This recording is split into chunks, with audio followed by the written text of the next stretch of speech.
Hi there, Chris Piercy of Just Coaching here today to talk to you about how to recover from a bad breakup. I want to be clear from the outset that this isn't a video about right and wrong. It's not about the legal side of things. It's not about childcare.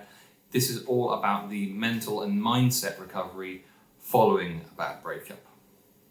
It has primarily been created for people who have been on the receiving end of a bad breakup, but that's not to say that the person who's decided the relationship has to end isn't feeling bad stuff too. It's just that it's written more with the person who didn't want things to end in mind. Unfortunately, having said I'm not going to get into the legal side of things, my first bit of advice is that you seek legal advice from someone who knows what they're talking about. And this is even if your partner would never screw you over or your partner isn't like that, because there are countless occasions where people's partners have ended up being exactly like that. So if you own property, if you have children together, if there's any shared possessions, make sure you understand your exact legal position on those things before entering into any conversations or discussions about those things. So first thing I advise, get legal advice. Now, if you are going through a breakup at the moment, then I feel for you. I genuinely, in my heart, I do, because it's one of the most painful things that you can go through. If you built your life with someone and then for whatever reason that has now fallen apart or someone's ripped it apart, then it hurts. It hurts. It's grief is what you're feeling right now. It feels as bad as losing someone entirely from your life. But with the cruel twist that they are still alive, and then perhaps you can still see what's going on and you can still see them living their life. So it's like grief with an added twist. So if you're feeling really awful, then that's probably how you're supposed to feel, because it's a really difficult thing to go through. So don't give yourself a hard time about how you're feeling. Don't say, oh, I shouldn't be feeling like this. Oh, they hurt me, so I shouldn't love them anymore, because that's, we're human beings at the end of the day. We're human beings with emotions and feelings, and, we're emotional creatures by nature. So it is gonna hurt, and you are gonna cry, and it's completely fine to go and ugly cry for a whole evening if that's what you need to do. It needs to be treated like a grieving process. So there isn't just like grief when someone passes away, there isn't a one-size-fits-all recovery system to get over that. It's individual to each person. So the way in which you are grieving your relationship is completely individual to you. So however you're feeling is how you should be feeling at that moment, and don't judge yourself for feeling that way. With all that in mind, you may find at times that you're feeling really, really happy because you recognize the positives that come out of a breakup. Perhaps you realize that you have freedom. Perhaps you realize that you didn't need to be with that person, or you shouldn't have been with that person. Perhaps you realize that you can now go and do the things that you wanted to do. So, your feelings might range from the highs of feeling free down to the lows of you can't possibly live your life without that person.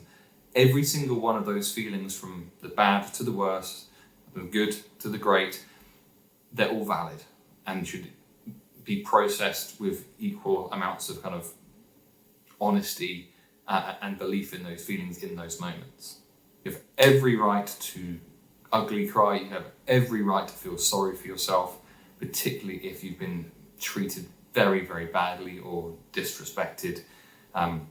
So bottom line, it's like grief, so allow yourself to grieve. Create outward focus. Going through a breakup is an incredibly selfish experience. And I don't mean selfish as a word in which is derogatory in any way, but if your life has been built around the foundation of this other person, in terms of where you live and how you spend your time, who you spend time with, and that has all of a sudden been taken away, it's entirely natural for your focus to go inwards and for you to kind of feel all these grieving feelings. Now, it is going to hurt, and it's going to hurt bad. It's not going to feel like that forever, but it's going to hurt. But what can happen is if you entirely spend your time internalizing and thinking about those feelings, then it just becomes a pity party. Every single time you go and spend time with someone, if you're talking about that, it's selfish and not in a derogatory way, but it just creates more space for those painful feelings to exist. Now they need to come out, but what can be really helpful is to actually create outward focus. So rather than focusing on yourself, to be focusing on the people around you. So what nice thing can you do for your neighbor today? What can you do to put a smile on a friend's face? What gift could you give to a parent or grandparent or a cousin? Spending time with the people that you love, the people who care for you, and the people that you care for, and putting your focus onto them will make you feel better, because it proves to you how loved you are. It can prove to you how much value you have all the time. It's like on Christmas Day. For me, Christmas Day, my favourite part about Christmas Day is when I give the presents to people, and I want to see how they receive it. And I like the feeling of I've given something to them. Obviously receiving stuff is great, but that kind of outward focus of going, here's something I bought because I thought of you, and then receiving it and liking it kind of is a really nice feeling of validation of your relationship with that person. So whether it's a work colleague that's struggling, whether it's a friend who needs a chat, be there for those people around you, just like they've been there for you. So create that outward focus and you can really help yourself. Breakup recovery is not a straight line. As a life coach and hypnotherapist, I deal with all sorts of people with different issues, ranging from anxiety, life goals, phobias, self-confidence, and kind of everything in between. And everyone wants it to be right. I'm going to get better from this. I'm going to recover. I'm going to get to where I want to be. And they have this feeling as if it's going to be some sort of, we start here and we go here, and it's a straight line between the two.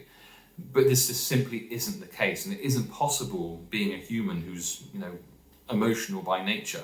So the path to recovery is going to be full of dips, and it's going to have times where it feels better, and it's going to have times where it feels like it's just kind of carrying on steadily. There's going to be setbacks, and there's going to be times when you feel like you're kind of rushing forwards with it.